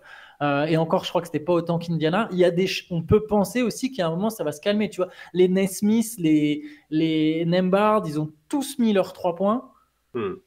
c'est pas dit que ça soit toujours le cas, quoi. Après, voilà, je dis pas ça, je suis pas en train de donner les Knicks vainqueurs, je suis pas en train de saucer tous les supporters des Knicks, mais c'est des éléments à prendre en compte pour Indiana, c'est de voir, bah, ok, est-ce que, et c'est pour ça que pour moi, c'est vraiment important pour Indiana de ne pas rentrer dans un jeu où on va jouer sur demi-terrain, où là, tu sais que les stars ont beaucoup plus de poids, beaucoup plus d'importance, parce qu'il faut être capable de créer ton propre tir sur une défense arrêtée, dans une situation arrêtée, etc. Et c'est là où je pense que New York serait vraiment dans une situation trop favorable par rapport à Indiana. Après, il faut quand même reconnaître que les Knicks sont pas la meilleure défense contre les shoots à 3 points non plus, quand même. C'est pas exceptionnel, quoi. Même parfois, tu vois, sur les pics et tout, ça a du mal à sortir. C'est quand même moi, ça me fait toujours péter des câbles, hein, honnêtement. Enfin, la gestion des défenses sur les pics de Karl Anthony Towns, parfois, c'est quand même assez affolant, quoi. Ou alors, on lui a dit ne sors pas pour pas prendre de faute bête, ce que j'accepte. Dans ce cas-là, j'accepte. Et sinon, je trouve ça fou de laisser parfois 2 mètres à un mec derrière un écran, de pas sortir, c'est dur, quoi. Mais bon. C'est vrai, ce qui est paradoxal, c'est que finalement, ils ont vachement. Alors, est-ce que c'est la défense des Knicks qui a perturbé les Celtics en les faisant vriller au niveau de l'adresse? Est-ce que c'est les Celtics qui sont rentrés dans leur propre tête et qui derrière n'ont pas su raccrocher les wagons? Je sais pas, mais c'est vrai que c'est marrant de voir que finalement, l'un des éléments majeurs des 2 premières défaites, en tout cas de la série Boston-New York, ça a quand même été sur l'adresse à 3 points de Boston, quoi. Mais honnêtement, je pense honnêtement, j'avais très peur de cette équipe de Boston, évidemment. Sur les matchs qu'ils perdent, ils ont vraiment pas d'adresse. Alors, je veux bien, les Knicks sont défendus correctement, mais ils ratent des shoots que d'habitude ils mettent, quoi. Je trouve vraiment que Horford n'a pas mis ses shoots. À part Derrick White, qui a été vraiment, pour le coup, hyper régulier, comme d'hab. Jrue Holiday met pas ses shoots, Al Horford met pas ses shoots. Bon, après, ils perdent Tatum, qui, lui, pour le coup, les mettait. Je trouve que Pritchard les a pas mis tant que ça. Hauser a pas mis. Enfin, je trouve que ça, ils n'ont pas bien joué eux-mêmes. Ils se sont tirés une balle dans le pied quand même, quoi. Ils ont déjoué d'eux-mêmes. Enfin, sur le Game 6, honnêtement, les shoots auraient dû rentrer. Enfin, la vraie équipe des Celtics mettait les shoots ouverts là. Ils sont pas rentrés. Pas de bol pour eux, quoi. Et après, je pense que ça se voyait au niveau du body language. À partir du moment où ils étaient menés de 15-18 points, quand les shoots partaient, ils y croyaient plus, quoi. Enfin, j'ai cette impression-là. L'équipe s'est un peu effondrée émotionnellement, quoi. Ce que tu disais par rapport aux Knicks où jamais ils s'effondrent. Et je trouve que c'est notamment une de leurs qualités, c'est que je pense pas qu'ils croient à 100% à leur qualité offensive. C'est-à-dire qu'ils ont l'habitude de rater énormément de shoots. Donc, ils savent qu'en fait, ils peuvent prendre des bouillons, ils peuvent prendre des moins 20, mais ils ont aussi la capacité à revenir, voilà, avec la dureté, avec les provocations de Bronson, etc. Boston, j'ai l'impression qu'ils sont trop surpris quand leur shoot rentre plus, quoi. Et que là, ça manquait, et puis il manquait un Jason Tatum pour débloquer la situation, quoi. Ouais, moi, je te rejoins. Je trouve les 2 premiers matchs, vraiment, je sais que voilà, on avait eu un faux débat un peu sur. J'avais dit que Boston jouait mieux pour moi, mais c'était pas. Peut-être la formulation n'était pas bonne, mais j'ai trouvé que sur les 2 premiers matchs, les Celtics, moi, c'est ça, c'est un peu injuste parce qu'au final, les Knicks vont le gagner en montrant du caractère, en montrant de la dureté et tout, mais j'ai pas l'impression que c'est les Knicks qui cassent le plan de jeu des Celtics, par exemple. Il y avait beaucoup de tirs. Effectivement, peut-être certains étaient trop après des circulations en périphérie. Ça manquait peut-être un peu d'alternance, etc. Mais c'est des tirs ça fait 2 ans qu'on voit les Celtics jouer comme ça et mettre des shoots. Même quand ils font circuler en périphérie, on a vu 2 ans qu'on voit Boston mettre constamment des 3 points. Et là, on a 2 matchs où Boston est à 25% à 3 points. Malgré ça, à chaque fois, ils ont eu 20 points d'avance. Je veux dire, 25% à 3 points pour Boston, c'était l'anomalie. Et j'avais pas l'impression, voilà, contrairement à d'autres séries ou d'autres matchs où tu te dis, ah ouais, mais là, ils sont vraiment perturbés par la défense. J'avais pas l'impression que c'était Boston qui est nécessairement perturbé par la défense. À la limite, peut-être perturbé par l'enjeu, peut-être perturbé par la pression, peut-être perturbé par le fait que New York est revenu à chaque fois dans ses 4e cartons et que les mains devenaient encore plus lourdes. Mais ouais, comme tu as dit, Horford, il a un paquet de tirs complètement ouverts. Tatum, il a quelques tirs complètement ouverts. Pritchard aussi, tu vois. Jamais les Celtics y tournent à 25% dans cette situation, tu vois. Et je pense que ça leur a coûté très, très cher. Je pense que ça leur a coûté très, très cher ces 2 de toute façon, c'est évident, les 2 premiers matchs.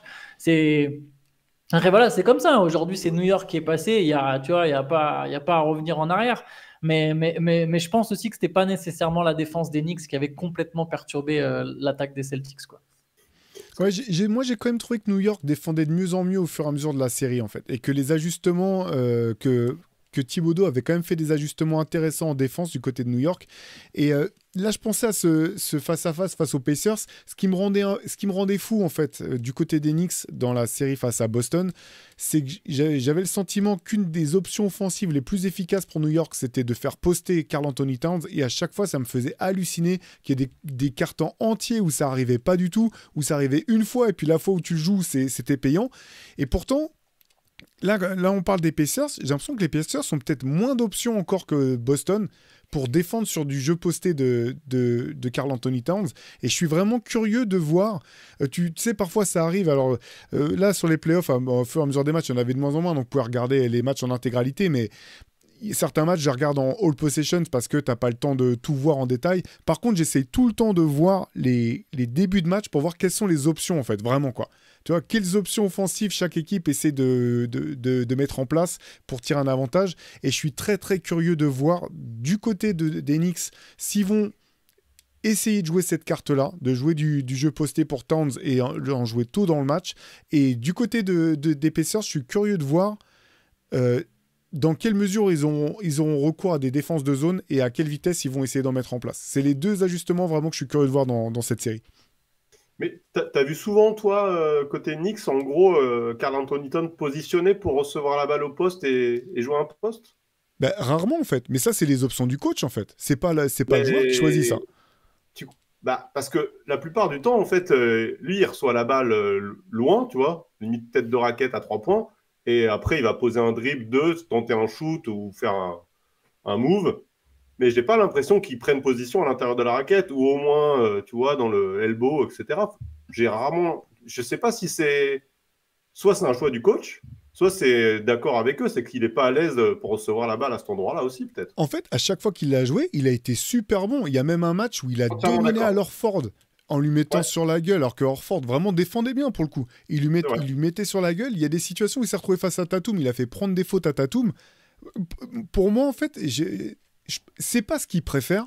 Karl Anthony Towns, il préfère attaquer de face.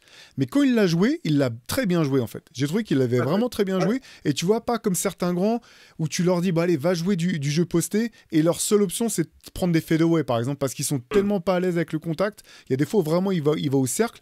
Et moi, je pense que c'est que s'il prend pas plus la position au poste bas, c'est que le staff demande pas ça comme option offensive, quoi. À ce niveau-là, moi je pense que ça fait partie des options de jeu. Alors, tu peux pas le faire tout le match. Bien sûr, tu peux pas le faire tout le match. Mais j'ai été vraiment surpris qu'il y ait des pans entiers de l'opposition face aux Celtics où ils se servent pas de cette arme-là. Et voilà, je suis curieux de voir ce que ça va donner. Même finalement du pick and roll entre Karl Anthony Towns et Jalen Brunson, il y en a même pas tant que ça en fait. Très peu. Offensivement, tu as l'impression que Tom Thibodeau laisse... J'aime bien cette image là, comme si tu débarrasses pas toute la table, tu vois, tu laisses des trucs que tu pourrais débarrasser en plus. Voilà, il laisse des choses, quoi. Ouais, on en avait déjà discuté en off. Ouais, moi, ça me donne l'impression que c'est assez pauvre quand même, quoi. L'installation des attaques des Knicks, il y a plein de moments, c'est Bronson, démerde-toi. Et ouais, ok, il joue son 1 contre 1, soit il finit par lâcher la balle, soit la plupart du temps, il va jusqu'au bout. Et bon, c'est hyper efficace, il n'y a rien à dire. Mais c'est vrai que ne serait-ce que jouer un pic dans l'axe, c'est pas fréquent quand même. T'as raison, alors soit c'est une option, soit les joueurs appliquent mal, je saurais pas trop dire, mais ça donne l'impression que c'est un peu pauvre, quoi. Ouais, moi j'ai le même avis que vous, je trouve aussi ça assez pauvre. Il y a un truc qui a changé pour moi entre le premier et le deuxième tour qui a fait une différence en attaque, c'est que j'ai trouvé que Mikal Bridges avait beaucoup plus de jus balle en main. Contre Détroit, je le trouvais dans la lignée de ce que j'ai vu de Mikal Bridges depuis longtemps, alors avec des hauts et des bas. Et là, contre Boston, j'ai trouvé qu'il y avait une espèce de confiance et de jus dans sa manière de driver, peu importe le résultat, même quand il rate, qui crée des décalages, en fait. Et le Bridges playmaker, au sens large du terme, tu vois, je te dis pas Bridges qui lâche des caviars ou quoi que ce soit, mais qui juste au moins apporte un décalage. Ça a fait beaucoup de choses pour New York parce que sinon, il y a des moments, franchement, il y a eu des trucs dans la série contre les Pistons. Il y a des actions, tu te dis, mais heureusement que Bronson et Towns, ils savent mettre des shoots parce que c'est terrible, quoi. Mais ouais, c'est pas. Après, il y a des équipes qui évoluent. Je pense que les Knicks font partie de ces équipes qui évoluent au fur et à mesure des tours, quoi. Je pense même toutes les équipes, en fait, là, encore en course, elles montrent de plus en plus de choses d'une certaine manière. Elles grandissent à chaque fois et je pense que les Knicks jouent mieux, au final, ont mieux joué contre les Celtics. La question, c'est est-ce que finalement, l'événement, est-ce que c'était parce que c'était les Celtics, le duel, tu vois, que les Knicks, ils ont construit cette équipe pour jouer les Celtics. Quand ils font venir Bridges et Towns, c'est pour jouer les Celtics. Est-ce que c'est parce que c'était Boston ou est-ce qu'ils seront capables de le reproduire contre Indiana en se disant bah là, on est encore un stade au-dessus, il faut encore qu'on élève notre niveau de jeu, quoi. Ouais, moi, tu as raison, je pense qu'ils ont construit l'équipe pour battre Boston.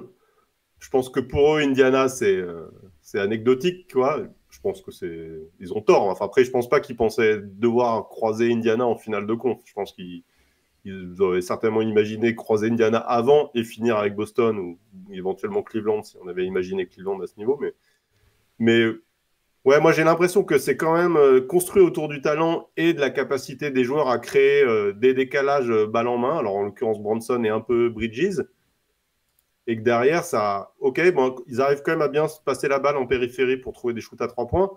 Mais l'alternance, elle est poussive, quoi. Ça va être le terme le moins péjoratif à utiliser, je pense. Bah, c'est exactement ça, parce que Bridges, en fait, c'est comme Bronson. Tous ses shoots, il se les crée tout seul, quoi. Et franchement, c'est quatrième quart-temps de folie. C'est quand Bronson et Kat sont sur le banc et qu'en gros, le coach, t'as l'impression qu'il a sorti la tablette et il a dit bon, bah, filer à balle amicale. Parce qu'il se passe rien. Il se passe rien autour, quoi. Et en fait, moi, en fait, c'est intéressant que tu parles d'alternance, Guillaume, parce qu'en fait, je me dis, bah, même si c'est pauvre et que tu n'as rien de plus à proposer, même si j'imagine que Tom Thibodeau a plein de trucs à proposer, mais ça, même cette option-là, pourquoi tu la mets pas aussi plus tôt dans le match, en fait ? Tu peux pas tout le temps compter sur le fait que Mikal Bridges ait 3 minutes où il va mettre 10 points sur un début de quart-temps pour débloquer une situation. C'est vraiment... J'ai beaucoup de mal et... avec beaucoup d'humilité, hein, parce que, encore une fois, défensivement, je trouve que c'est très bien la manière dont New York a répondu. Au bout du compte, Tom Thibodeau, il a vraiment des résultats avec New York sur toutes les équipes. Enfin, il a tout le temps des résultats avec toute l'équipe qu'il a prise en main. Mais là, offensivement, sur ces playoffs, j'ai l'impression qu'il y a vraiment qu'on ne tire pas le maximum de ce que cette équipe doit pouvoir apporter en termes de rendement offensif, en fait. Et que heureusement que Jalen Bronson est à ce niveau de taré et qu'il arrive à jouer avec une cheville blessée. Heureusement que Karl Anthony Towns, les deux paliers dont tu parlais, Antoine, tout à l'heure, là, moi je les ai exactement en tête. Là, un fadeaway en 0 en partant en touche, tu dis c'est impossible que ça rentre dedans. Et un tir à 3 points quasiment dans l'axe où il est super loin avec 2 défenseurs. Heureusement qu'il les a mis, ces shoots-là, parce que ça se trouve, on n'est pas du tout en train de parler des Knicks qui sont en finale de conférence en ce moment. On est en train de dire, Boston, dommage que Jason Tatum soit blessé, mais parce qu'ils peuvent aller en finale NBA, quoi. Ouais. Je suis assez partagé au sujet de Tom Thibodeau, même si, voilà, les résultats sont là, donc obligé de reconnaître que pour l'instant, ça marche. Après, il y a peut-être aussi un truc, c'est qu'on l'oublie, mais c'est Boston défend aussi très bien, connaît très bien le jeu des Knicks, connaît très bien les systèmes offensifs de Thibodeau, et peut-être qu'ils avaient mis tout ce qu'il fallait en place justement pour les contrecarrer, et qu'au final, rapidement, en fait, les joueurs doivent se démerder en improvisant un petit peu, et que les systèmes que tu as peut-être bien étudiés et que tu veux mettre en place ne fonctionnent pas, quoi. Boston, pour le coup, ils bougent très bien en défense, les joueurs défendent vraiment très bien, enfin, les lignes derrière sont magnifiques, même sans Porzingis, ça défendait vraiment bien. Donc, on peut peut-être imaginer que c'était aussi ça, quoi. C'était très fort en face. Ouais, complètement. Ce qui est marrant aussi quand j'y pense, c'est que New York, l'état d'esprit et tout, c'est qu'il n'y a pas de joueur mou, quoi. Je veux dire, même... on peut penser ce qu'on veut de la défense de Karl Anthony Towns, des fautes débiles qu'il fait, des passes parfois qu'il envoie dans le rideau, mais au bout du compte, il se donne, quoi. Et quand je vois les mecs... pas mou, je suis d'accord. Entièrement d'accord. Voilà, il se donne. Et les mecs qui sortent du banc, McBride, il rentre sur le terrain, t'as l'impression dans sa tête, il dit mais moi je suis le meilleur joueur, c'est moi le meilleur joueur ici, donnez-moi les ballons, je vais mettre les shoots, quoi. Et quand je vois Mitchell Robinson, comment il se tape au rebond là, tout seul contre les Celtics, là c'était impressionnant quand même, des passages où il va chercher 5 rebonds en 3 minutes. Il y a ce côté où effectivement, quelle que soit l'équipe, même si t'es devant au score, vraiment, il y a un moment, je pense même quand tu es devant au score face aux Knicks, tu regardes le chrono, quoi. Putain, mais ça s'arrête quand ce truc, quoi. Ils veulent pas lâcher, les gars, quoi. Ils sortent des mecs qu'on n'a pas vu de l'année. T'as Chiwa, il va prendre 3 rebonds à ressortir au bout de 15 secondes, mais il est venu, il était en intensité 2000, quoi.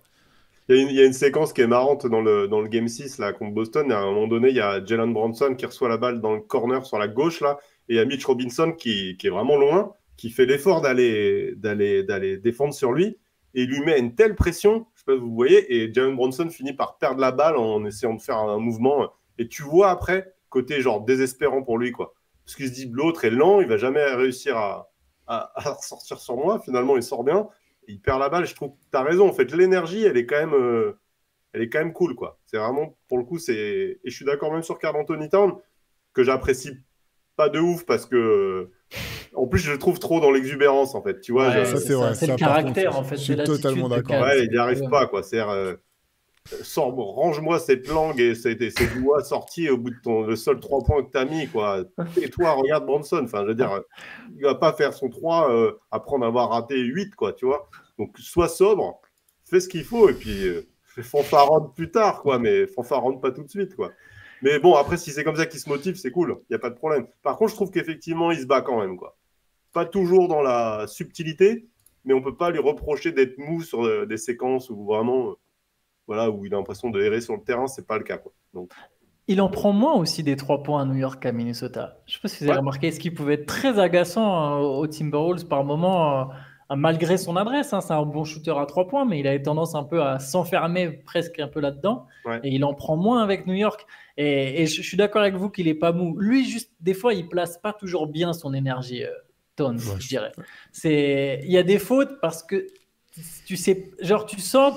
En fait, c'est comme quand il parle. Tu vois, des fois, Kat, il veut se donner un espèce de rôle et il n'arrive pas à comprendre exactement ce que ça nécessite d'avoir ce rôle-là. Notamment quand il veut faire leader, c'est très marrant. Les mic'd up, quand il y a le micro et que tu l'entends essayer de faire le leader, mais franchement, c'est ridicule, tu vois. Et du coup, il comprend pas toujours ce que ça implique. Et je pense que quand il jouer dur, des fois, c'est pareil, il capte pas exactement toujours ce que ça veut dire. Lui, c'est jouer à 100%, quoi. Ce qui est déjà un bon début. Vaut mieux un mec qui déjà au moins joue à 100% et tu replaces l'énergie sur certains trucs. Mais ouais, il y a des fautes débiles qui viennent de ça, qui viennent de il capte pas tout à fait ce que ça veut dire, tu vois. Donc il va sauter vers le mec. Tout le monde a vu que tu étais battu depuis 10 ans, il n'y a aucune chance que tu comptes le tir, tu vois, il va sauter quand même, il y a des trucs débiles comme ça, mais effectivement, il y a de la dureté, c'est contagieux. En plus, voilà, nous, on a tous joué au basket. Quand tu sais que quand les mecs autour de toi, ils se donnent, généralement, ça tend à te booster, en fait. Et Onyx, c'est ça, je pense que chacun, ils se tire tous vers le haut. Ben, ce que je trouve étonnant, et on en avait déjà parlé avec Théo sur Karl Anthony Towns, c'est que en fait, son talent offensif est tellement impressionnant parfois et tellement essentiel pour les Knicks, je trouve, qu'à un moment donné, je préférerais même qu'il se donne un peu moins, tu vois, et qu'il fasse pas de fautes débiles, parce qu'au final, c'est hyper important qu'il soit sur le terrain. À partir du moment où il peut jouer que 25 minutes parce qu'il a pris trop de fautes, bah, ça pénalise énormément les Knicks, quoi. Alors, si Brunson est dans un très bon jour, bah, ils peuvent jouer avec Mitchell Robinson qui va être excellent, et puis tant pis, ils n'auront pas de points intérieurs, mais ça va le faire. Mais le jour où ils vont avoir vraiment besoin de points, ils vont avoir besoin de 4 en fait, sur le terrain en attaque. Et je me dis parfois, bah, franchement, il faudrait qu'il ne fait pas l'effort, c'est pas grave. Si tu es le seul à mal défendre sur le terrain ou à pas aller mettre le bras pour contrer, c'est pas grave. Laisse rentrer le panier, mais au moins tu seras là de l'autre côté, quoi. Et c'est ce truc-là, je trouve, pour l'instant, il ne l'a pas bien, quoi. C'est-à-dire que c'est soit il se donne à fond, soit bah, il n'est pas là, quoi, mais il dose pas le truc, quoi. Totalement d'accord sur les dépenses d'énergie. Tu sais, il y a un truc, moi, dans les nouvelles règles, hein, moi, je voudrais ça, en fait. Quand un mec gesticule dans tous les sens après un arbitre en disant « j'ai pas faute », que tu vois le replay où tu vois que le mec fait une faute de taré que tout le monde a vu et qui est indiscutable, les arbitres devraient avoir le droit de tirer l'oreille simplement de celui qui les a pourris devant tout le monde. Tu vois, un petit peu, je suis pas pour la fessée déculottée, mais au moins un petit tirage d'oreille en règle, tu vois, correct devant tout le monde, parce que Towns, c'est un truc de malade en fait. Entre les fautes qu'il réclame, qu'il y a certainement sur lui, mais on en parlait ensemble, Guillaume, ce week-end, là, que Jalen Brunson et Shai Gilgeous-Alexander, les fanbases adverses trouvent qu'ils passent leur temps sur la ligne des lancers francs, qu'ils n'arrêtent pas de provoquer des fautes. Chaque faute qui est provoquée, c'est une faute qui est faite. C'est-à-dire qu'ils arrivent à forcer l'adversaire à faire une faute. Karl Anthony Towns, c'est l'inverse. Il y a faute sur lui, il est incapable de montrer aux arbitres qu'il y a faute. Et en fait, c'est un skill, c'est un talent, ça se travaille, ou c'est dans... Et Karl Anthony Towns, il a pas ça. Donc, entre les fautes, effectivement, qu'il y a probablement sur lui, où il gueule sur l'arbitre, et celles qui sont manifestes, en fait. Mais il a même pas encore fait faute que tu sais qu'il va faire faute. Franchement, on le voit devant notre télé. Tu sais que tu vas faire faute. Arrête de râler sur les arbitres. Et je suis d'accord sur l'énergie qu'il dépense là-dedans. Et sur ce que tu disais, Guillaume, tout à l'heure, des fois, t'es battu. Laisse le mec mettre 2 points. Ces 2 points-là, en milieu de deuxième quart-temps, on n'en a rien à foutre. Ce qui est plus important, c'est qu'on puisse te faire jouer dans le troisième quand on sera en train de faire un run, quoi. Carrément. Mais tu commences pas le 4e quart-temps avec 5 fautes au compteur. Là, tu sais que c'est quand même compliqué, quoi. Ouais, je suis entièrement d'accord. C'est le truc frustrant avec ce joueur, quoi. Parce que c'est vraiment tu peux avoir tout ou rien, quoi. Enfin, même tu le vois parfois s'aventurer de faire un reverse et tout avec sa taille, tu fais ça part mal et hop, il va réussir un lay-up magnifique après avoir fait un cross, hop, 360, tu dis waouh, magnifique quoi, incroyable. Et après, il va faire une faute super idiote juste après. Mais bon, dommage. Après, Towns, il y a le côté un peu d'élite sale gueule dans le sens où il fait déglingander en fait. Comme il est tout grand, t'as l'impression que ses bras partent un peu dans tous les sens en attaque, en défense, fait que c'est pas très esthétique, tu vois. Des fois, ces attaques de cercle, elles sont dégueulasses. En fait, il se jette dans le défenseur, il est long. Même quand il met, t'as l'impression que c'est un exploit de taré, alors qu'il a largement la taille pour aller mettre son lay-up. Mais ouais, Towns, c'est dur. Il y a un joueur sur lequel je voulais qu'on termine quand même, c'est Josh Hart. Je sais que c'est un joueur que tu apprécies particulièrement, Guillaume, qui est au centre quand même du succès de cette équipe de New York. Toi, comment tu vois ce joueur-là à la fois tel qu'il est et voilà, dans une espèce d'héritage de ce que sont les Knicks? Bah, pour moi, c'est le joueur de playoff, quoi. Pour moi, quand tu es en playoff, il te faut ces joueurs-là. C'est les joueurs qui font la différence, qui servent pas toujours en saison régulière ou qui n'ont pas leur place forcément parce que c'est un autre sport, c'est autre chose en fait, ça n'a pas la même énergie. Par contre, quand tu as ces joueurs-là en playoff, bah, tu as une chance d'aller loin, quoi. Et je trouve que Josh Hart, c'est ça, quoi. C'est le lion absolu, c'est l'énergie, cette capacité à aller chercher des rebonds, à faire le bon choix, à garder la balle vivante, à motiver. C'est l'exemple, quoi. Ça fait le lieutenant sur le terrain. Après, c'est un poumon, quoi. C'est incroyable. C'est le mec, de toute façon, qui rate 3 shoots de suite, qui perd une balle. En fait, tu lui en veux pas parce que tu sais que derrière, déjà, il s'en veut à mort. Tu le vois, c'est incroyable. Et il fera toujours l'effort, quoi. Je pense que pour un coach, il n'y a rien de plus précieux que ce genre de joueur. Enfin, moi, je trouve que c'est vraiment c'est parfait, quoi. Puis c'est vraiment à l'image, pour le coup, enfin, de ce que moi, je vois dans mon image de l'équipe des Knicks, mais en fait, n'importe quelle équipe, une vraie équipe dure avec des joueurs qui ont un engagement avec du cœur. Voilà, on veut tous des joueurs comme ça. Ouais, moi pareil. J'ai l'impression que ça fait un moment en plus qu'on sent que ça va être un gars qui va aider. Tu sais, depuis qu'il est arrivé en NBA, Josh Hart, il a un peu cette image où tu te dis, tiens, c'est parfait quand ton équipe est candidate au titre ou candidate au playoff. Et ce qui est intriguant, c'est que je viens de vérifier, il n'y a qu'avec New York qu'il a joué les playoffs en fait. Ouais. Tu vois, par exemple, moi, je me souviens quand il est arrivé à Portland, je m'étais dit que c'était une super pioche. Au final, il n'a pas été conservé. Il a quand même joué aux Lakers, il a joué aux Pelicans, il a joué dans des équipes qui ont des aspirations. Et ses premiers playoffs, il les joue à New York. Et je le vois exactement comme tu as dit, joueur qui met du liant. En fait, je me dis, si c'est ta 4e ou 5e option, c'est que ton équipe est très intéressante, quoi. Si après, tu arrives à ce stade où tu te dis, bah, c'est qui mon 4e, 5e mec? Ah, c'est Josh Hart. Voilà, ok, t'es très bien alors. Ce qui est fou avec ce joueur, c'est que je trouve que dès le début de sa carrière, en fait, c'est un joueur qui était ce que les gens appellent les winning players, en fait. Des mecs qui te font gagner des matchs, en fait, et que le box score suffit pas à mesurer l'impact de ce qu'il t'apporte. Et moi, j'avoue que j'ai été très étonné, en fait, de le voir faire même autant d'équipes avant de tomber au Knicks, et je suis ravi qu'il ait trouvé une équipe qui lui corresponde et dans laquelle j'ai l'impression que voilà, la fanbase a bien conscience de l'importance qu'il a, que même ses pairs reconnaissent la valeur qu'il a. Mais je trouvais que assez tôt, finalement, dans sa carrière, tu sentais ce potentiel chez ce joueur-là, et je suis vraiment étonné, finalement, que ça ait été les Lakers, les Pelicans ou Portland, d'autres équipes qui aient saisi à quel point c'était important finalement d'avoir un joueur comme ça dans ton roster, quoi. Ouais, après je pense que quand, comme l'a dit Antoine, hein, tu tombes sur une équipe qui est mal structurée, un coach qui est pas sûr de lui, qui a pas forcément d'autorité, il n'y a pas de hiérarchie, il n'y a pas un leader, c'est un peu le bordel. Je pense que c'est on ne sait pas comment ça se passe dans le vestiaire, mais je pense pas qu'il puisse avoir une patience incroyable sur les jeunes qui en branlent pas une ou des choses comme ça. Donc peut-être qu'il va leur gueuler dessus. Les mecs vont dire, bah attends, ça va, toi, ton talent offensif, c'est pas ouf, tu vois, t'es pas le meilleur joueur de l'équipe. Et en fait, ça doit vite partir en couille, quoi, je pense. Alors que dans une équipe structurée avec un objectif commun, des vraies envies défensives, des leaders. En plus, bon, la leader d'une équipe, c'est ton pote depuis toujours, donc tu t'entends super bien avec lui. Bah, en fait, il est au meilleur endroit, quoi. Quand tu es à Nola dans une équipe qui va nulle part, ou tu vois, aujourd'hui, tu le mets aux Hornets, je pense qu'il sert à rien, en fait. Enfin, ou alors, il change totalement la mentalité de l'équipe. Si le coach en a fait genre son leader et son exemple sur le terrain, soit il sert à rien, en fait. Et en fait, le gars, il va déprimer sur le bout du banc, quoi. C'est assez marrant ce que tu racontes parce que dans voilà, toujours ces podcasts avec Jalen Brunson et Josh Hart, il y en avait un avec, enfin, il y en a eu plusieurs avec Dante DiVincenzo, mais un qui était vraiment marrant, quoi. Il racontait la fois où ils se sont tapés à dans les vestiaires avec Villanova et c'était parti loin. DiVincenzo avait même balancé un poids, là, dans la salle de muscu. Il avait essayé de lui jeter un poids à la gueule et tout.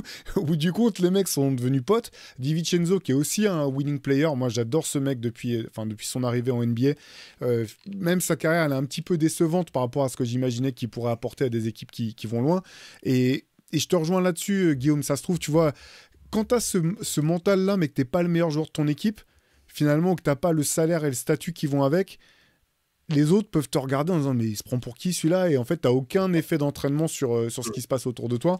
Et là le coup qui est magique à New York, c'est que tu tombes sur un coach avec qui ça match à 2000% et avec une espèce de, alors voilà le terme, on en utilise beaucoup le terme culture, mais quand même culture globale qui récompense ça et qui fait que même si tu mets 7 points, tu vas jouer 40 minutes et tout le monde va dire bravo, c'est Josh Hart qui a taffé tout le monde aujourd'hui, quoi. Donc t'as raison, c'est certainement le scénario idéal pour un mec comme ça.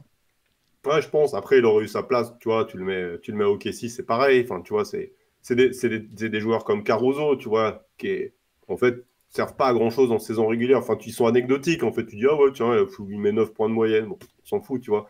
Et puis sur un match de playoff, en fait, tu vas te dire waouh, en fait, on a gagné grâce à lui, quoi. Et ouais, ils sont pas si nombreux au final. Ils sont pas si nombreux, quoi. Donc, faut qu'ils soient juste au bon endroit, quoi, ces mecs-là. Ouais, mais ils finissent généralement par arriver au bon endroit. Je tiens à dire, généralement, ces mecs-là finissent par arriver au bon endroit à un moment ou à un autre. Ouais, c'est vrai.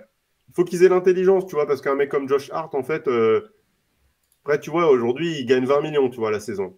Ce qui est bien, tu vois, mais c'est 2 fois moins que Anunoby ou Michael Bridges, tu vois, où, en fait, il a le plus bas salaire du 5 majeur, et de loin, en fait.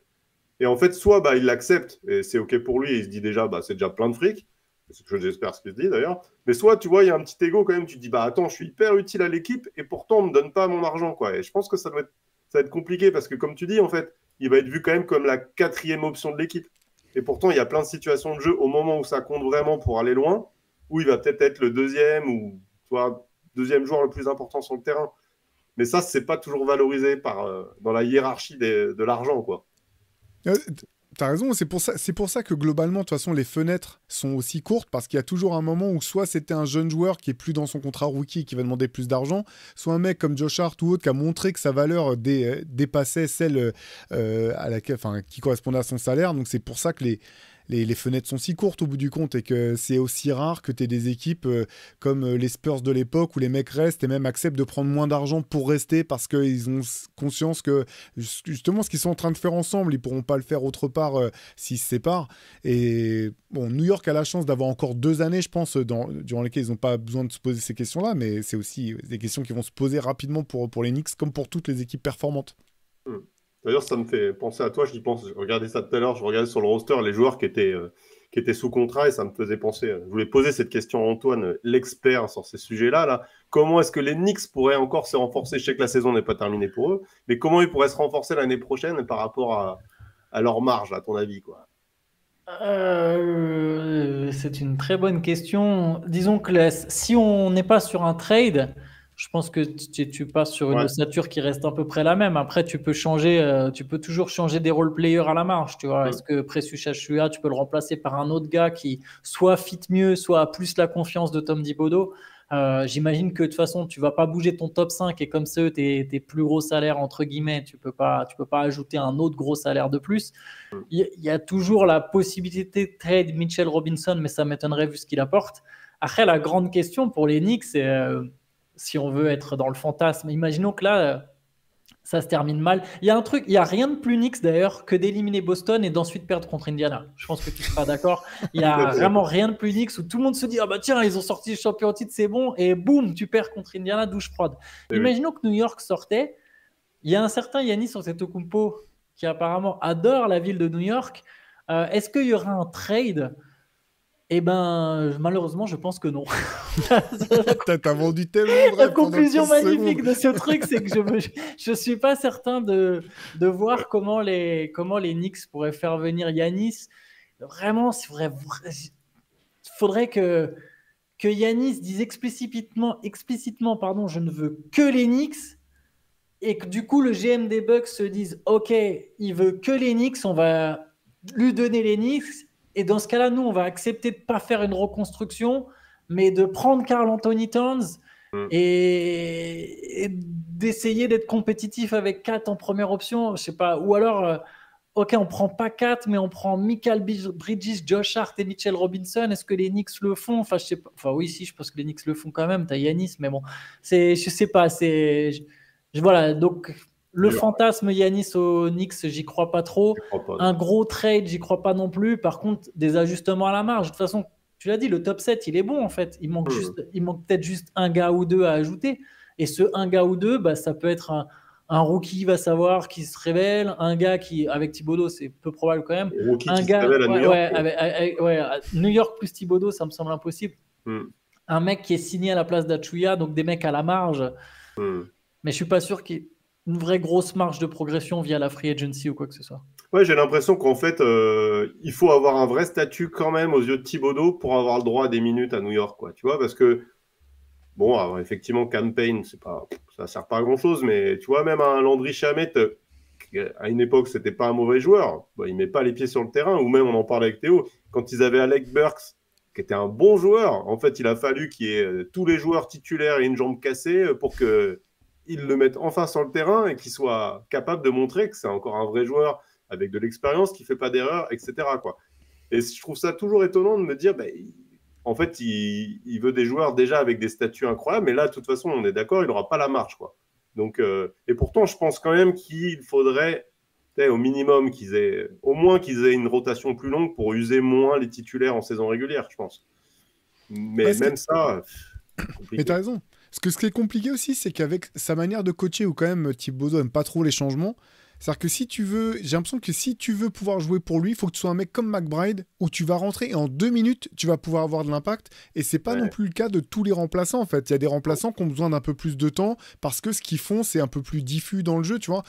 Quand tu posais la question à Antoine, je regardais un petit peu la longueur de banc du Thunder, qui a des tas de joueurs, en fait. Et le Thunder ne pourra pas garder tous ses joueurs non plus. C'est peut-être dans ce type de joueurs de rotation, qui sont des bons joueurs de rotation, un mec comme Wiggins qui pourrait certainement être meilleur, en fait, qui pourrait certainement avoir un rôle dans une équipe moins dense que le Thunder. Il y a peut-être des joueurs comme ça à aller chercher, mais il faut une sacrée discussion entre le GM et le coaching staff pour établir le profil des mecs, parce que si c'est un gars, je trouve pas d'exemple, tu vois, un mec comme Kyle Anderson, par exemple, tu vois, je sais pas s'il pourrait jouer pour un mec comme Thibodeau, parce qu'en fait, son impact, il a de l'importance que si tu lui donnes des minutes, en fait, tu peux pas le faire jouer 2 minutes, le ressortir et dire ouais, mais t'as pas marqué, t'as pas mis de rebond, il va dire ouais, mais je fais 2 passes qu'on donnait des passes décisives, tu vois, si ça, c'est pas valorisé par ton coaching staff, ça marche pas. C'est une super question, en tout cas, Guillaume, c'est vraiment une très très bonne question.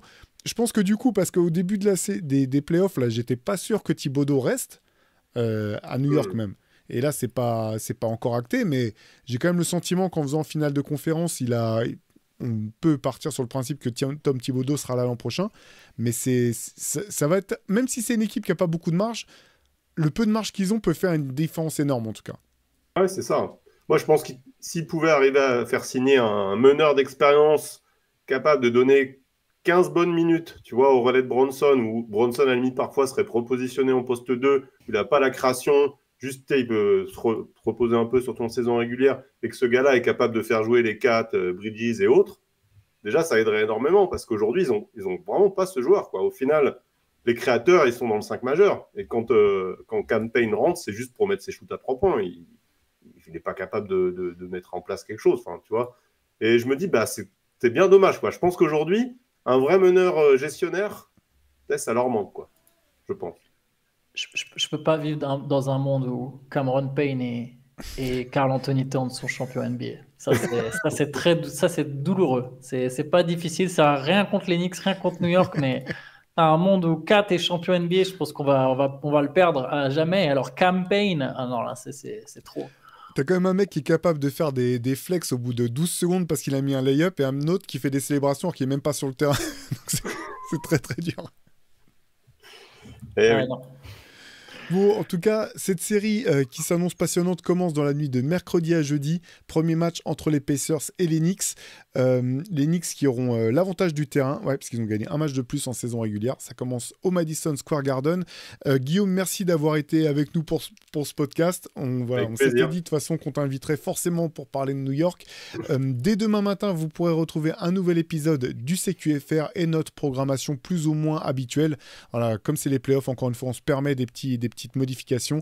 En tout cas, n'hésitez pas à nous dire aussi en commentaire comment vous voyez cette série Knicks-Pacers, comment vous voyez les Knicks. Est-ce que les célébrations de Cameron Payne sont mieux que celles de, je sais pas, j'allais dire Bénédicte Mathurin, mais c'est purement gratuit, parce que je suis même pas sûr qu'il en fasse. Par contre, je pense que ça risque de se friter avec Mathurin. Je pense qu'il a quand même le profil du mec qui va vite devenir l'ennemi public numéro 1 au Madison Square Garden.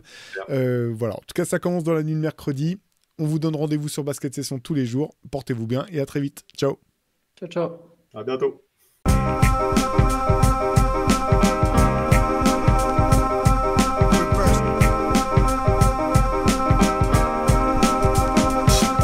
The game is out there, and it's either play or get played.